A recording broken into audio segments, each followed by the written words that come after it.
usually with transformation, it's something deep underneath all of it that when you get a handle on that, when you start to understand your own energy use and some of these basic principles, it transforms all of it. So it'll transform your health. It'll transform your relationships. It'll transform how you parent, how you work when you get a handle on these core principles of wise effort. This is Dr. Lisa Marie Bobby. You're listening to Love, Happiness, and Success. And today we are talking with Dr. Diana Hill, a clinical psychologist and international expert on acceptance and commitment therapy, and the author of a brand new book called Wise Effort: How to Focus Your Genius Energy on What Matters Most. Exciting stuff. Hi, Dr. Diana. Where should we start? Why don't you start by introducing yourself? Yeah, well, thank you. I'm a psychologist, but I have a lot of different roles that I play in terms of that. My interest really is in energy and how we misuse, misdirect, get our energy all scattered.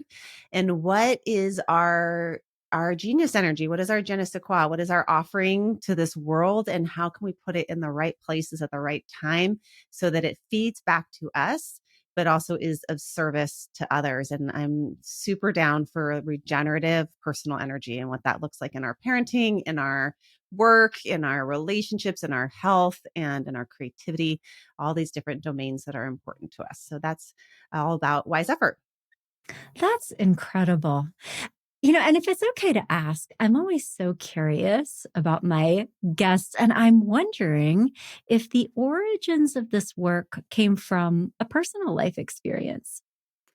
Oh, many experiences. I think that my life has been a spiral of a force of energy within me that has gotten off track many, many times over. So it could date back all the way to my teens, where I struggled a lot with eating disorders, to my graduate school, my PhD years, where I struggled with getting so caught up in competition and proving myself that I lost myself, all the way to, after that, becoming a parent and a partner and losing track of what's most important in all of that.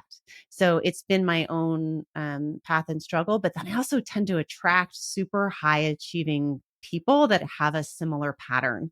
And so I've learned a lot Is from that a my good clients. thing or a bad Oh, yes, thing? it's a Okay. great thing. It's Just a great checking. thing, because I have to untangle myself from my own pattern to help others with their pattern, right? Yeah. So it's been, and what I've really discovered is that there's this intersection between psychological science and contemplative teachings that have some real wisdom to them. Like the things that tend to get us off track tend to be three kind of primary types of patterning.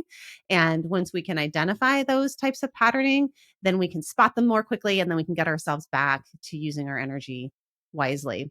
What are the three patterns that can get us off track?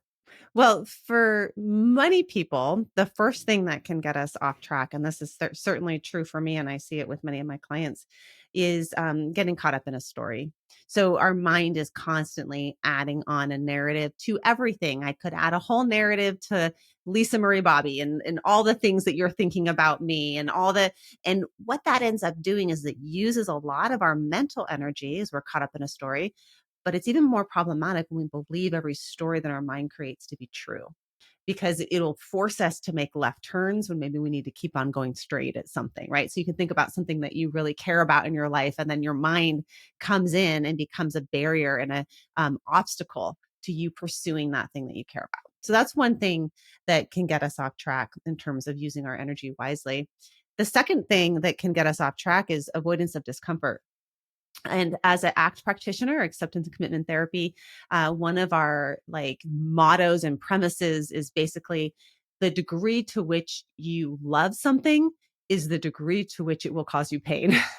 So that is the truth. If you have a pet, if you have a partner, if you have a friend, the things that are the most, if you have something that you care about in your career, things that keep you up at night, the things that wake you up at 2 a.m. are the things that matter to you. You're not waking up about your bowling game, right? You're waking up about the things that matter to you. And so our capacity to be with discomfort is one of the secrets of our success. right? And so what gets us off track is when we are just avoiding, again, we're taking right turns everywhere there's discomfort in the way, because that road that has the discomfort in it also is the road to our values, to what we care about. So that's the second thing. So first thing is getting caught in a story. Second thing is avoiding discomfort. And then the third thing is holding on too tight. My dad was Buddhist, and he used to always tell the koan of the monkey with the hand caught in the jar trying to get the banana out. And you're holding on too tight, whatever that banana is. Like that banana is a relationship that you're trying to control, or something at work you're trying to control, or your home life, that the tighter you hold, the less likely you're going to be able to be free to use your hand towards what you care about. And that's a big energy drag, big energy drain. I can imagine myself thinking this after today's conversation. What's the banana? Exactly. I know. But I that's a know. great point, though, because we get fixated on these particular ideas, like the way it needs to be. And that can be the source of so much pain. Yeah, the banana can be money for some people. The banana can be status. It can be control. It can be approval. It can be comfort. We're holding on too tight. We are attached to these feelings that if we were willing to let go just a little bit, then we'd have more control, you know? Yeah. Wow. Well, I could see how these three things absolutely create pain. And I would imagine also get in the way of this energy of which you speak. And so let's just talk about this part a little bit. You use the phrase genius energy, and I feel like we need to unpack a little bit. What do you mean by genius energy? Well, sometimes when people hear the word genius, they kind of either they recoil a little bit, or they're like perk up a little bit, Like, like, tell me ooh, more. tell me more. I am kind of a genius, right? Or they recoil, like, oh, come on. But when I'm not talking about your score on the Stanford Binet intelligence test, what I'm talking about is, every client that comes into my room, they come in with their pile of problems, or they come in with their pile of things that they want in their life. And Which is also yes, a problem. which is also a problem, right? But what I see, and for whatever reason, what I see in them is their unique strengths and talents and abilities and emotional intelligence and interests, the things that light them up, that when they are talking with me, they start talking really quickly. Or when they're at a dinner party, they are the people are gravitating towards them for that thing, right? Or where they're in work, they are just in flow, and it feels like it's not work. It feels like it's effortless. And what I've coined that is your genius energy. When you are engaging in your genius energy, things come easily to you. It is not effortful. You're not forcing. There's no friction. It's just you showing up as fully as you. And it's a really beautiful thing. And if we can help identify that for ourselves, and I use psychology and evidence-based clinical angles to get at that, as well as contemplative wisdom and like low belly knowing to get at that. So it's not all about the boxes of checking up the boxes of the personality test or the Enneagram or whatever it is. It's also like a deep down knowing of, this is kind of me. This is Diana energy. This is Lisa energy. And when Lisa energy shows up, it flies, it flows. I mean, we just had Paul McCartney here in Santa Barbara. This, like, talk about genius energy, right? He's manifesting this genius in his own unique way. And when you're around it, you want more of it, right? But what can happen is those three things that I just talked about, the getting stuck in a story, that can mess with your genius energy. You play small, or you don't use it when you need it, right? Or you think, I'm not, who am I to do this thing, that you deep down inside you're like, it's like you're offering. Or we avoid discomfort, or we hold on too tight. And those things can mess with our genius energy, and that leads to unwise effort. When you're doing it, you're overriding your body. You have a body that's Yeah. saying no, and you're still doing it, right? Mm-hmm. Um, you feel compelled, you feel tight, you feel you're going against your values, you're going against what you know to be true. You're expending yourself, or you are underachieving. You're like, that like, I wasn't bold enough. I had this experience. I was actually on Dan Harris's podcast, the 10% Happier podcast. And so I was on his podcast. And then 2 weeks later, only maybe, 2 weeks later, I'm at an event where Dan Harris is. And I don't go up and say hi. That That is is totally something I unwise would do. effort. Yeah, I would I mean, totally do that. yeah. I'm like, and I regretted it afterwards. So what we also know about unwise effort, so is that it leads to this ping of regret. I mean, I also had regret of dropping my son off at school, and he's 15, he's leaving. I'm looking down at my phone. As soon as I drop him off, I'm in the parking spot. I'm like looking at my schedule and he's gone. And I don't say goodbye. Similar pang of regret, unwise effort to put my attention here. So we all have that, like in the last 2 weeks or the last 24 hours or the last 20 years. What are those moments when you're putting your energy into places that do not align with your genius? Like this is not using your genius wisely and is off track from your values. And you can feel the energetic pull of it. It nags at you, it drags at you, and it's a drain.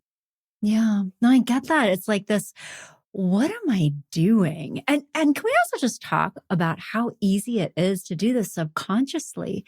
We go on autopilot and start doing all kinds of things that do not serve us, that are not our highest and best. But it's so easy to fall into these loops and not even realize that we're doing these things until maybe we feel that regret and that, like, oh my gosh. And I think this is so important because without that visibility, I know I've done this personally. I mean, days, weeks, months, years can go by where you have so much energy going into stuff that is dumb, that doesn't matter, or that isn't good for you at the expense of what you could have done. And that's the hard part, Yeah, I think. absolutely. At the Yeah. cost of it. Mm, So part of wise effort is getting curious about that. mm. And that's, I mean, well, I start in the book, Wise Effort, I start with getting curious about your genius. Like, let's just start there. Like, what is your energy source, that you could be putting out there? But then the second, really quickly after that, is getting curious about the dumb stuff, as you said, the There's so drains, much of it. the energy drains, the ways in Yeah. which, and what is it that's pulling you off track? And the power of curiosity is that it's not judgment. I mean, we say dumb with a little bit of a funny tone to it, but really not out of judgment, out of like, oh, honey, I don't want this for you, but we need to figure out what your roundabouts are, what's pulling you. Here in Santa Barbara, they started putting roundabouts in like 5-10 years ago. And the nature of this roundabout is like, you kind of speed onto it, you like, you do a Hail Mary and you get Oh on. gosh. But then once you're on, you are stuck there unless you figure out, unless you have that courage to exit. And it requires like sometimes like moving over a lane and being really uncomfortable and like taking up space and, committing and Like just all the shut your eyes things. and swerve the Yeah. wheel like that guy. Okay. Don't shut your eyes and swerve. Okay. That's Not unwise that. effort. That'll crash you. It's like you got to be wise about it, but you also got to be bold Yeah. and a little ballsy about it.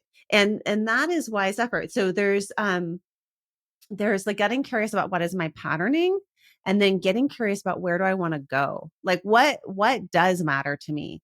And it may not be what matters to anybody else, or even what looks good or is impressive or is, does not get a reel on Instagram. It's just like this is what is most important here in choosing that. And that's okay, then I'm going to take the exit.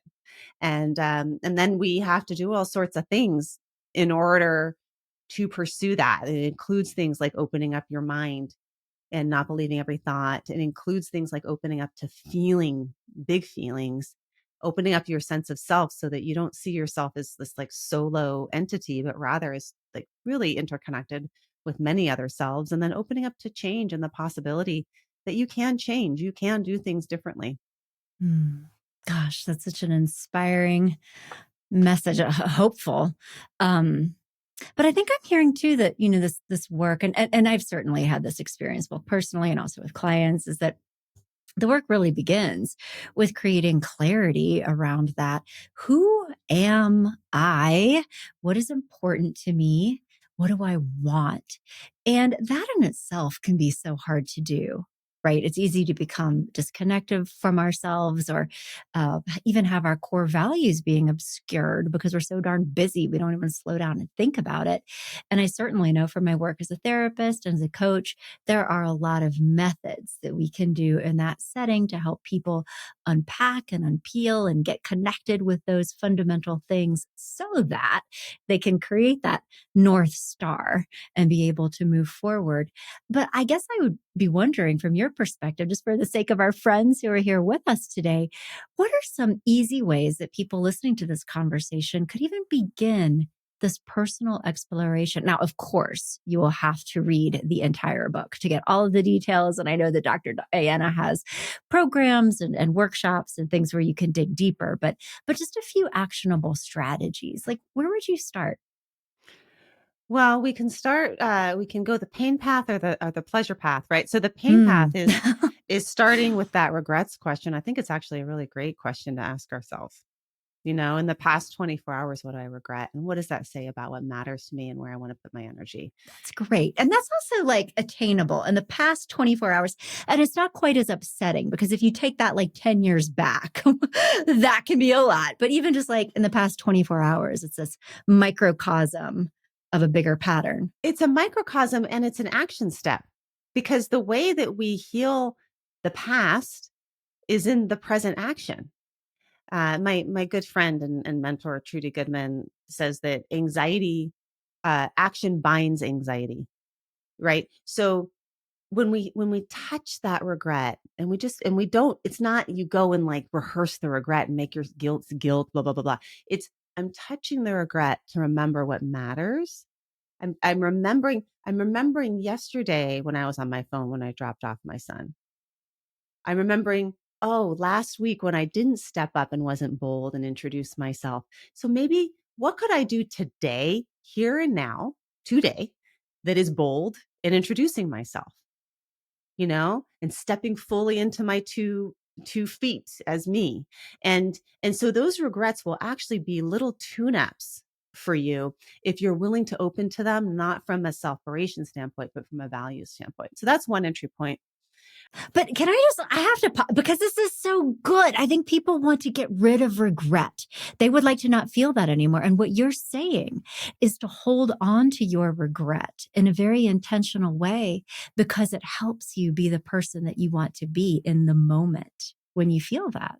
Yes, your regret is your teacher. It's your teacher. Daniel Pink, who actually wrote a book called The Power of Regret, interviewed over, I think, 4,000 people about their regrets, this narrative collection that he has around what do you regret? And then from that, he did an analysis to look at sort of what are the categories that people have. And they tend to be categories of boldness regrets. That was the one example I gave connection regrets. We have moral regrets where we've actually harmed someone or harmed ourselves in some way. I mean, even something just like there's a little potential moral regret that we have um, where, you tell a little white lie or you drink more than you know that is good for your body to drink or, something like that where you have a little like, oh, I harmed myself or I harmed someone else there. These types of regrets are arrows, and the way that I often look at any kind of feeling that you have is an arrow.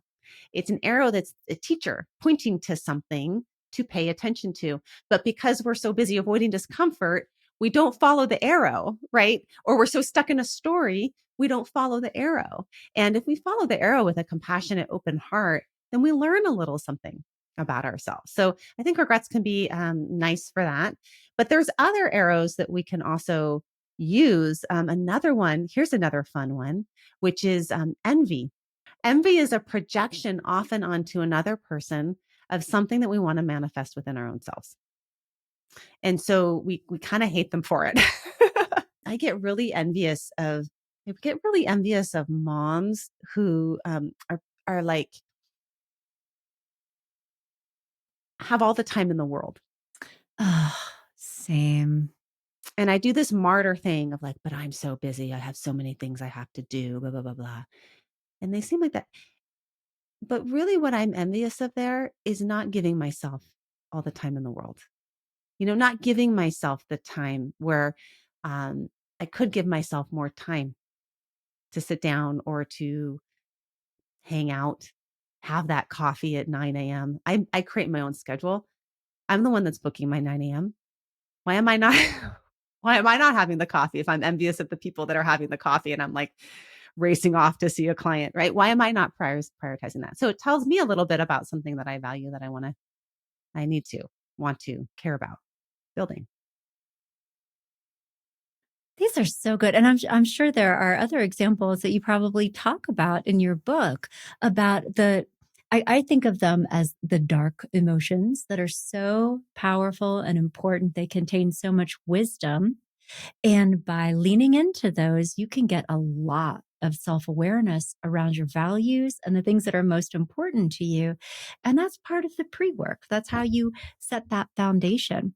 Mm-hmm. Yeah. Yeah, that's the pre-work for then doing the hard work, which is the rearranging of our energy. The That sounds exhausting just hearing you yeah, say that out loud, yeah, actually. but But okay, let's go. it's actually quite so freeing and energizing because once you're not holding onto that banana in the jar and your hand is free, you're like, oh, I have so much energy because I don't have all these stories that are holding me down. Oh my goodness. Well, okay, so just pick us into this. And again, I'm sure that this is much more involved, but on just a high level way. If you did start reclaiming some of that energy and taking your life back, taking your joy back, you referred to this as being hard work. How bad does it get? Tell us the truth. So an example for me, and this is just it feels so trite because I think everyone probably experiences this, but an example for me is saying saying no to things that people are asking me to do that my body says no to and that I know is not aligned with my sort of three things. This is in relationship to work. Like I've narrowed it down to these are the three things at work that I want to focus my energy on because they are invigorating to me. They're using my genius. They are aligned with my values. So if something does not fit those, I need to say no. And the saying no part, maybe letting someone down, maybe letting down something that is prestigious and looks really good. Like, ooh, that would make a really nice post on my Instagram, or that would be really impressive in my CV. It may be saying no to some of those things, which is hard for me. It's hard. But I also know, talk about the costs. I know the costs for me of saying yes to those because I'm living in some of those costs right now. I'm living in the consequences of my unwise effort yeses from 6 months ago. Right. So, oh, well, it's just, little things where I have like some panel, some, academic panel coming up and I'm like, you know? So it's just sometimes it's just little things, but those little things add up and they're energy drains. So one thing that I work on and that's like hard and I encourage people to work on is to ask themselves those four questions when they're making a decision. Is it a whole body yes or a most body yes? Does it use my genius? Because if it uses my genius, then I know it's going to be easy for me. Like there's just things that are like I could whip that up in 2 minutes, or I could do that with my eyes closed because it's my genius, right? Is it aligned with my values? Is it true to how I want to be in this world? And is it of service to others? And it's gotta match at least three of them. If it's only of service to others and it's not the other three, then I'm going to get drained by it. If it's only in service to me and it's not in service to others, I'm also going to get drained by it. Because we live in a selfie world that's getting selfier and selfier. And that actually is an energy drain. We all know how good it feels to give as long as it's aligned with your values and it's a whole body yes and it's using your genius. We know how bad it is to give if we're not doing those other things. So that's sort of how to make it kind of more concrete of how to shape your energy use and make some of those decisions. And it's a moment to moment thing because it changes from day to day or week to week what would fit in that. It's not like a blanket, like I'm never doing a panel again. Like that's inflexible, you know? I get that. But I mean, just a level of intentionality that you're talking about. And it sounds like day to day through this work, you're really making choices around what it is that you want to invest your energy in, and that it can feel very difficult when you have to say no to people. But I'm sitting here thinking as you're talking, like, I have gotten better as I've gotten older about setting boundaries with others.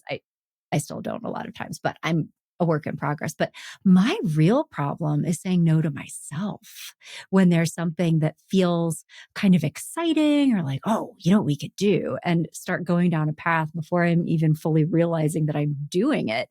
And what you're talking about is this reflective process of slowing down and understanding perhaps that your energy, your time is limited.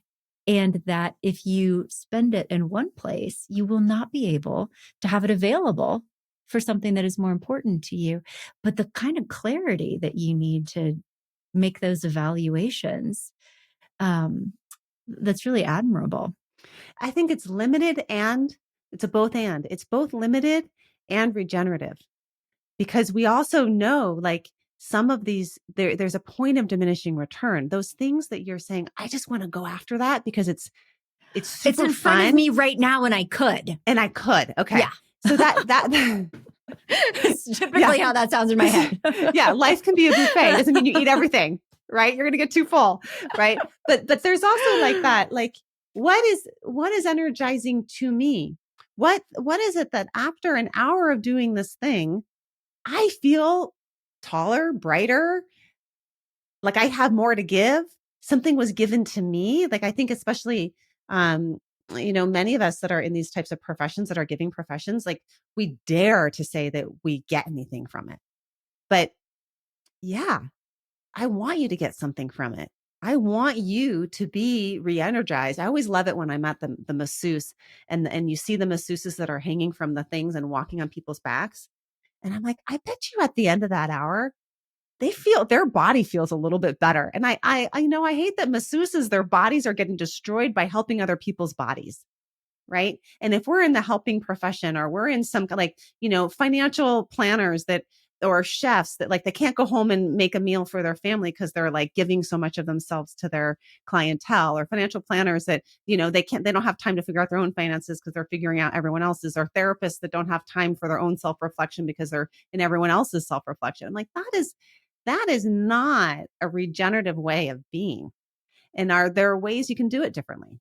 Yeah. Totally. I'm going to have you on my other podcast, Dr. Diana, which is Love, Happiness, and Success for Therapists, to come and spread the gospel of regenerative energy. Because, as an aside, our profession is in trouble with therapists, not just burning out, but incinerating.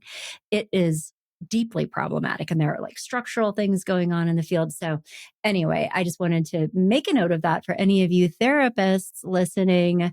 Come on over to Love, Happiness, and Success for Therapists, because there's a lot there around the necessity for helpers to be helping their own energy and well-being. And so, not to tangent this too much, but so valid. And you're saying that our activities that we choose can have different impacts on us, and that when you're in alignment with these things, it actually creates energy as opposed to drains it. And so then it becomes, I would think, easier and easier, and an upward spiral. Yes, it's not only the content of the activities we choose, but also the how we are in them and the way we are relating to the activities that we choose. I mean, I could think about a 50-minute therapy session where I could be totally drained from a 50-minute therapy session, or I could be totally energized from a 50-minute therapy session. Same client. Say we don't change any other variable. Same client, same interaction. Okay, don't make it therapy, make it my husband. 50 minutes of working on our financial plan, totally drained. 50 minutes of working on our financial plan, totally energized. What's the difference? What's the difference? How am I relating to, how am I showing up in that interaction? Am I bringing my values to the surface? Like I'm remembering the why of being here. I'll put my husband in there. Financial planning. Oh, it's like my worst nightmare. Okay, financial planning. Why? Why does this matter to us? How do I want to be in relationship to him? Do I want to be a block, a barrier, a friction, or do I want to be open to his genius coming in and my genius coming in and us working together in a collaborative way to solve something that's a benefit to our family, right? And opens up doors for us to do things that we care about together and raise our kids, right? So how you are showing up has to do with your values. It has to do with what genius you're bringing to play. How can you offer that? And can you see it in the other person as well? Yeah. And that you have some control over how you experience whatever it is that you're doing when you deliberately lock in to these positive parts of you and show up in a way that is beneficial, not just to the other person, but also to yourself, that you can have a better time doing whatever it is that you're doing. Yeah. And then Mm-hmm. watch your story. Mm. Watch the thoughts that are going through your mind that are hooking you, that you are believing and you're not questioning and you're not asking, are you sure? You're just following them like a truth. And we have so many entrenched stories, especially in our relationships, that are just patterned that we fall back into. But then we have so many judgments about other people, judgments about ourselves that throw us off track too. So yeah. Well, just to unpack this a little bit more, because honestly, the thought came up when you were first talking at the very beginning of our conversation about how those thoughts could be one of the things that impairs your energy, right? I think a big problem for most people, certainly my therapy clients, certainly myself, is that inside of our brains, whatever we are thinking about appears to be true. It isn't a thought, it is the way things are. It is reality, right? We have this filter, this point of view. And so I think that it is an ongoing struggle for most of us to differentiate factually accurate information that we should trust versus these false beliefs or filters in our mind that are creating us pain. From your perspective as an acceptance and commitment expert, how do you help people learn how to tell the difference between those two things? Do you understand what I'm saying? I absolutely understand Yeah. what you're saying. And that's so great that you're asking that. And even that you use the word perspective. So one of the things that is really important is that we practice cognitive flexibility. And the way in which we can practice cognitive flexibility, like in a session with a client, I would be like, take me back to whatever, the financial planning with your husband. And what do you get behind the eyes of your husband?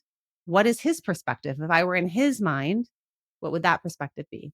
Okay. Now bring your kid into a room. Imagine that your kid was in the room and they were watching the two of you interacting on this conversation. What would their perspective be? Okay. Now bring a financial planner in. Okay. Now bring your spiritual teacher in. Okay. Now bring the dog in. What do you think the dog would think about this whole thing? Right. And then all of a sudden, okay, now bring your 90-year-old self in. Okay. Bring your 6-year-old self in. Okay. Bring your dad in. Like we could bring in a whole room of different characters that would have completely different perspectives on this. And they would all be seeing the same truth, the truth of the interaction that you're right now. What could I say is fact? We're going through our finances. We're spending more than we're making, whatever it is. Oh, yeah. X amount of dollars on this. And yeah, and like your kid would have a different view on that than your dog or your spiritual teacher or your 90-year-old self, right? Or your dad. So that's how we start to have flexibility in our cognition. And then the other thing, I don't know if you've ever heard of something called a noetic experience. So a noetic experience is when you have an experience of transformation in the way in which you view things, a dramatic transformation. And all of a sudden, you see things totally different than how you saw them before. People have noetic experiences when, maybe they get cancer. They have noetic experiences when they have a psychedelic experience, obviously. Yeah, we all think psychedelics. They have noetic experience when they climb to the top of the mountain and they look out at the view, or when you're coming in on an airplane and you see your little town so organized, you know, and you're like, it doesn't look so organized on the ground, but from up here, everything seems so organized and peaceful. It's also peaceful at its core. The word noetic experience actually comes from the word comes from the Greeks, which is like an inner knowing. But Apollo 14 astronaut was coming back from the moon, and he looked at the Earth, and he saw the Earth and it's all of its beauty and interconnectedness. And he had this noetic experience of what really this is all about. So that can also be helpful too. When we are stuck in a story and we're so in our belief about this is how it is, we also can be open to the possibility of a noetic experience, of a wiser, bigger self experience. And sometimes we need a little help getting there, right? Sometimes we need nature to help us get there. We need spiritual practices to get there. We need medicines to get Mushrooms. there. Right. We need Okay. other people to get there. Whatever it is, but start to have them and start to change your mind a little bit. And that is totally freeing, because then in those moments when you're all caught up and tangled in it, you're like, oh, I remember there's a bigger truth. Usually the bigger truth is like love, connection. It's like the big truths.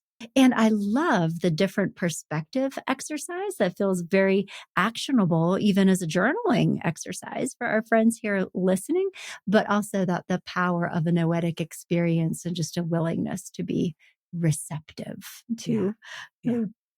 the transformation. Yeah. And Well, usually, I mean, mhm. the research shows that 2/3 of our noetic experience, or 2/3 of transformation that happens for people, comes from disruption, comes from hard things, comes from kind of disastrous disorganization. So if you're in something like that, the way that I often do an analogy for clients is like, when you're learning to shuffle a deck of cards and then it slips and all the cards go everywhere. Well, when they go everywhere, you get to take all those cards, pile them up, and decide which ones go on top. So thank goodness they went all over the place, because now's your opportunity. This is values. Now's your opportunity to put them back together and decide which three do you want to deal. And that's the benefit of perspective. That's the benefit of an open mind. That's the benefit of moving towards the discomfort, and the benefit of change is that hopefully in our change, in our transformation, in our wise effort, we are starting to be more of an action oriented person that decides what cards go on top. And your deck is different than my deck. It's like, that's totally valid. Yeah, but the comfort though and the message that especially when things blow up or become chaotic or are falling apart in some ways, it's so easy to go into this state of pain or despair, but instead to look at it as an opportunity that all of a sudden it's a lot easier to move things around in your life and that you get to make intentional choices about the way that you rebuild. And that's really valuable.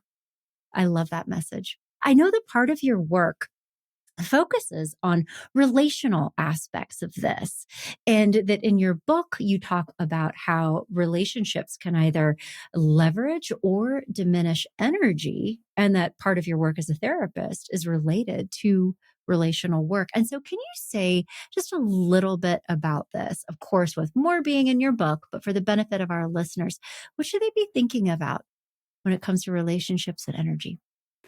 Well, we can all think about people in our life who are positive energizers. And just the other day, I was going through the Rolodex of my mind. I was struggling. I was like, this is like, I was just having a bad day, And I went through my mental Rolodex of like, who am I going to call? This, and then I land on, oh, this one. She's the one, right? What is it relationally about her that is they call it sort of I think it's called the heliotropic effect, like how plants lean towards the sun, is a draw from me to them. And then how could you be a positive energizer so that when people go through their Rolodex, they call you, right? And that's wise effort. So when we're engaging relationally with other people, we want to be positive energizers, and we want positive energizers in our life. One of the strategies that I have people do in the wise effort method is I have people come up with their genius advisory board. So we have boards of schools, we have boards of nonprofits. Do you have a board of people that you call on? people that are older than you, people that are good at things that are hard for you to do, people that are motivating for you, the person that you can call, um, when you're kind of falling apart and they're going to be a stabilizing force. You want lots of these sort of genius energies on your board. And the person that I called, she knows she's on my board. I have a few really interesting people on board. I have someone on my board who is like a he like builds companies. Like he's just brilliant at like building and growing stuff, which is not my genius at all. But I can go and have lunch with him, and then I'm on his board because I offer something to him that he's not a genius at. Right. So we can start to think about ourselves, sort of like cells in a body.